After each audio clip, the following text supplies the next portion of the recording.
Welcome to the DX Today podcast, your weekly deep dive into the AI ecosystem. I'm Rick Spair, and joining me as always is Laura. Thank you, Rick. I am genuinely excited about today's story because it sits right at the messy, fascinating intersection of artificial intelligence, heavy manufacturing, and the everyday business of getting people across a city. So let's set the table for everyone listening, because this one snuck up on a lot of people who only watch the chatbots and the big language model launches every single week. Right, and the headline is that Stellantis, the automaker behind Jeep and Chrysler and a dozen other brands, signed a memorandum of understanding with Wayve and with Uber to build driverless robotaxis at global scale. Let's slow down on each name there, because I think the most interesting part of this story is actually how the three companies divide up the work between them, almost like a relay team. Exactly, and that division is the whole point.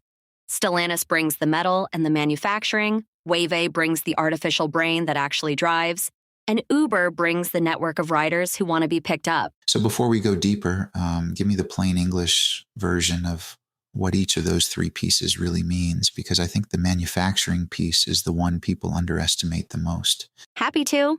Stellantis is committing to design, engineer, and manufacture what they call Level 4 ready platforms, which are vehicles with sensor suites built in and the redundancy you need for cars that run all day without a human. That word redundancy is doing a lot of quiet work in that sentence, and I want listeners to understand why a driverless car needs two of almost everything that matters for safety. Because when there's no human backup behind the wheel, every critical system needs a spare.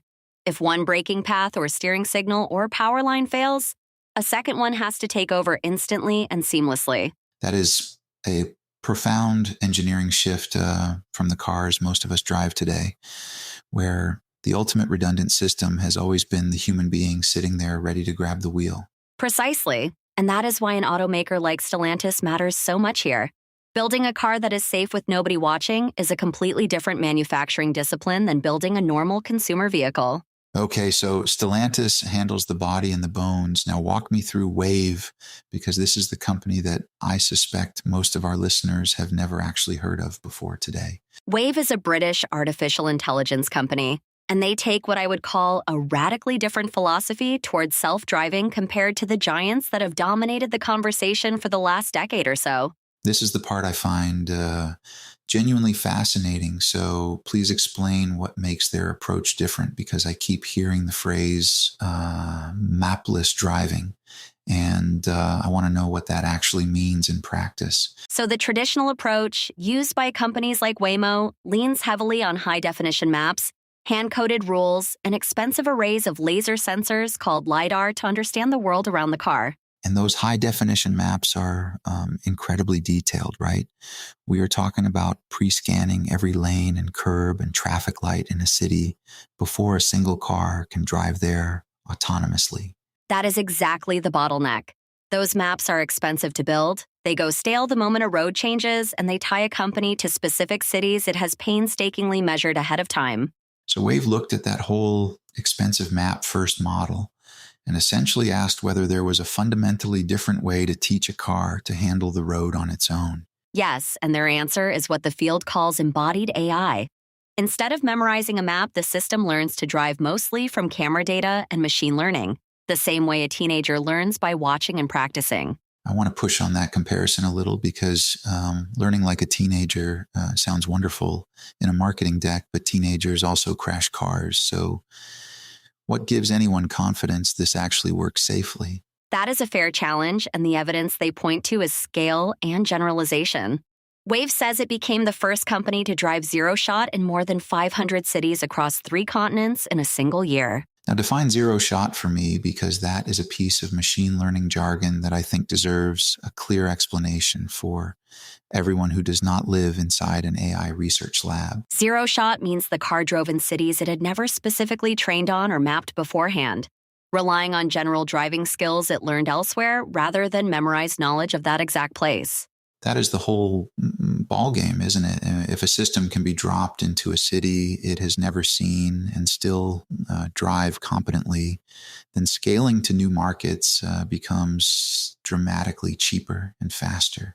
That is the bet, exactly. And it is why this matters far beyond one partnership. If Mapless driving truly generalizes, the economics of expanding a robotaxi service shift from a slow city-by-city grind to something closer to a software rollout. Let's talk about the money for a moment, because I think the funding behind Wayve tells you how seriously the biggest technology players are taking this particular approach to autonomy right now. Back in February of this year, Wayve raised $1.2 billion in a Series D round that pushed its valuation to roughly $8.6 billion, which is an enormous vote of confidence.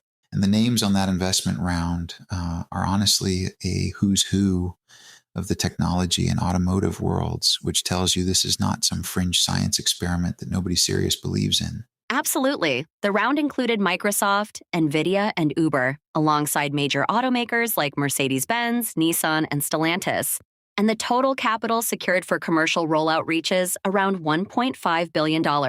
It is striking that NVIDIA and Microsoft are both in there, because it signals that the compute and cloud giants see autonomous driving as a flagship use case for the hardware and infrastructure they sell.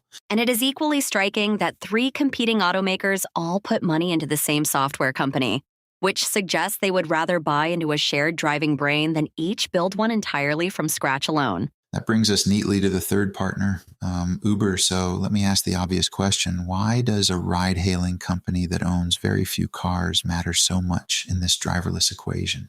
Because Uber owns the demand side and the customer relationship, which is arguably the hardest and most expensive thing to build. They already have millions of riders opening an app expecting a car to appear within minutes. So in this arrangement, Uber becomes the storefront, the dispatcher, and the payment layer, while Stellantis builds the vehicle and Wayve supplies the intelligence that actually moves it through traffic safely. That is the elegant logic of it. Each partner does the thing it is already world-class at. Instead of one company trying to vertically own the car, the software, and the marketplace all at once. Now, I do want to keep us honest here. Because this was announced as a memorandum of understanding. And that is a phrase that deserves a healthy dose of skepticism from anyone who follows corporate deals. You are right to flag that, because a memorandum of understanding is non-binding. It sets no fixed timeline and no firm financial terms, and each company explicitly keeps the freedom to pursue other partnerships in this space. So in plain terms, this is a serious statement of intent and a framework for negotiation, but it is not yet a signed contract that guarantees a single robotaxi will ever roll off a line. Correct, and I think the honest framing is that it is a powerful signal rather than a finished product. It tells the market which way 3 large players are leaning, which itself moves the whole industry. That said, it does not come out of nowhere, because these companies already have real working relationships that make the memorandum feel like a natural next step rather than a sudden surprise announcement. Right. Stellantis and Wayve already had an agreement on advanced driver assistance for consumer cars. And Wayve and Uber were already planning to put autonomous rides on the road in London, Tokyo, and more than 10 other cities. Let's pull back and talk about the stakes for ordinary people, because I think it is easy to lose the human dimension underneath all of this engineering and venture capital and corporate maneuvering. The human dimension is enormous, both hopeful and uncomfortable. On the hopeful side, well-designed autonomous vehicles could dramatically reduce the crashes caused by human error, which still kill well over 1 million people worldwide every year. And on the uncomfortable side, we have to talk honestly about the millions of people around the world who currently earn a living by driving because their work is squarely in the path of this technology. We do, and I do not think we should wave that away with vague optimism. A successful robotaxi rollout creates new jobs in fleet operations and maintenance, but it also threatens a huge number of existing driving jobs. There is also the question of trust, because no matter how impressive the technology looks in a demonstration, ordinary riders have to feel genuinely safe getting into a car with nobody sitting in the driver's seat. Trust is the real currency here, and it is fragile. A single high-profile failure can set public confidence back by years. which is exactly why that engineering redundancy we discussed earlier matters so deeply. So if you are listening and trying to figure out how to think about this story, what is the framework you would offer for separating genuine progress from the inevitable hype that surrounds anything labeled autonomous? I would watch 3 things closely. First, does the Mapless approach keep generalizing to new cities? Second, do these non-binding intentions turn into real vehicles on real roads? And third, what the safety record actually looks like at scale. That is a clear and grounded way to track it. And I would add a fourth, which is to watch whether the rest of the industry starts abandoning the heavy map first approach in response to all this. That is a great addition, because the most telling sign that embodied AI has truly won would be competitors quietly shifting their own strategies toward learned driving, rather than meticulously mapping every single street in advance. Before we wrap, I want to touch on geography and regulation because where these robotaxis launch first will be shaped as much by lawmakers and insurers as by the brilliant engineering teams themselves. That is partly why we see London, Tokyo, and a spread of other cities named in these plans. And it also explains the deliberately global framing. By spreading across Europe, North America, and Asia at once, they avoid betting the entire future on any single regulator suddenly slamming the door shut on them. It really does feel like we are watching two competing philosophies of how to build intelligence collide on the open road, and the outcome will shape transportation for the next generation of riders everywhere. I could not agree more. And whichever philosophy wins, the fact that automakers, AI labs, and ride networks are now openly combining forces tells you the driverless future has moved from science fiction into serious industrial planning. Laura, this has been a genuinely rich conversation, and I think we have given everyone a real framework for understanding why this particular partnership matters more than the average corporate press release that crosses our desks. Thank you, Rick. It has been a pleasure, and I hope everyone listening walks away seeing robotaxis not as a far-off fantasy, but as an unfolding business story with real winners, real risks, and real human stakes. That's all for today's episode of the DX Today podcast. Thanks for listening, and we'll see you next time.